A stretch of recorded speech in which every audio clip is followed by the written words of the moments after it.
And welcome back to the Steve Malzberg Show, ladies and gentlemen. Well, on Monday, a U.S. District Court judge ruled that the NSA's mass collection of phone records of American citizens was most likely unconstitutional, a violation of the Fourth Amendment to the U.S. Constitution. And then yesterday, we had an advisory board saying that the NSA policies, had to be reined in because they went way too far as well. Joining us now, I'm very happy to say, is General Michael Hayden, principal at the Chertoff Group, and, wow, the former director of both the CIA and the NSA. I mean, who better to talk about this with us? General, thank you so much for joining us today, sir. Oh, my pleasure, Steve. Good to be with you. Well, thank you. Okay, so your reaction to both, to the court decision and to the panel recommendations, and where do you think we go from here? Boy, that's a lot to put on your plate.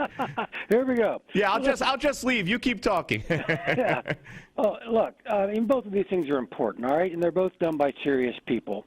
Judge Leon in one case in the court decision in the D.C. Circuit, and then this panel of prominent Americans. But let me point out something that needs to be made clear to everyone, Steve. Neither that court nor that panel is responsible for the defense of the United States of America. And they're bringing up important questions. But now those questions have to be balanced against other considerations. And in the case of the court, I mean, he's flying in the face of Supreme Court precedent in terms of whether or not metadata, the stuff that's being collected under that Section 215 program, metadata is not constitutionally protected according to the court. Now, this is going to work its way to the court, but I'm actually reasonably comfortable that this decision does not stand. And in fact, he stated immediately on his own so that this thing could continue. Now, with regard to the panel, these are good people, and I know a couple of the people on the panel, so I know they're hardworking and serious. But when you look at the broad context of what's going on, I think the panel's trying to solve problems of image rather than reality. Let me give you a specific. Yeah, sure. One of their findings was again the Section 215 program, and that's about the metadata of all of your phone calls and my phone calls. And Lord knows it's a big database, about 1 trillion records, and it grows by several billion a day. And their plan was to take it out of the control of the government, put it into the hands of some undetermined third party, and then the government can't query it. NSA can't query that database on its own. It's got to go to a court every time it wants to query the database and get a court order. Well, that's kind of cumbersome in an operational sense, but the punchline I want to give you, Steve, is, and that's designed to prevent all the abuses we've seen in the program, because there haven't been any. What this is the image that's been created that's made people, and a lot of people, uncomfortable and a bit doubtful. Well, do you blame Snowden, sir, for the image? Oh, I blame Snowden. I also blame the way it's been rolled out in the press, in the media, Steve. Present company accepted, of course. But I can still watch 7x24 news networks that say, and then they get this here metadata, and if they get interested in something, then they can go back and listen to the call. And Steve, that would not only violate the laws of the United States, it would also violate the laws of physics. It's not possible to do. It's just not possible. General, let me ask you, and we're talking again to General Michael Hayden, former director of both the CIA and the NSA, here on the Steve Malzberg Show.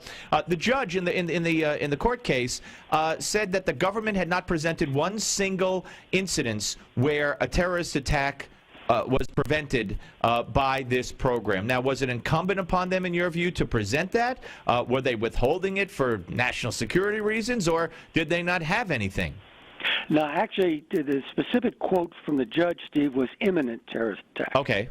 And that's like an NFL team that only gets credit for a win if they do it on the last-second field goal, all right? I would say that if your metric is stopping imminent terrorist attack, and that's the only thing you measure the program by, well, that's kind of out of kilter. Right. No, that was different. Yeah, no, I didn't realize it was imminent, and that does put a whole different spin on it. And granted, this may not be nearly as effective as other programs, but if I'm still in government and I'm responsible for the safety of the nation, and I think this tool is pretty useful, and there's been no abuse, it's only been used for the purposes for which the program has been established, I'd probably say, but I still want to keep this. I mean, there's a case in point. Remember, about 4 months ago, we closed all those embassies and consulates in the Middle East? Yeah, because of the possible threat of terror, yeah. Right. Well, what the intelligence community did was to take all the phone numbers they knew to be associated with that threat, and they ran them against that database and came up empty. Now, that's not going to show up in stopping imminent terrorist attack. But, you know, when you're briefing the president and he says, now, look, I understand the threat in the Middle East, but do we have any nexus here to North America? Should I be doing more stuff in the United States, too? And you get to say, because of this program, with a relatively high degree of confidence, no, sir, Mr. President, we do not see any connections coming into the homeland. All right, and General, we only have a minute and a half left here. So when the president says no one's listening to your phone calls, when he says that to the American people, unlike when he says if you keep your doctor, if you like him, you can keep him, he's telling the truth when he says to the average American no one's listening into your phone calls? Well, I'm going to give you an unsatisfying answer, Steve, and I'm going to use up the rest of the time explaining it. This is a complex science, and what the president should be saying is no one's targeting your phone calls. No, but the truth be known, for the history of the National Security Agency, this is not 9/11, it's not President Bush, it's not President Obama. If we're targeting a foreigner, and it's a legitimate target. And they're talking to an American. Talking to an American. Right. We stay on that call. But if I'm talking to my Aunt Mary, unless I'm on some kind of list, they're not listening.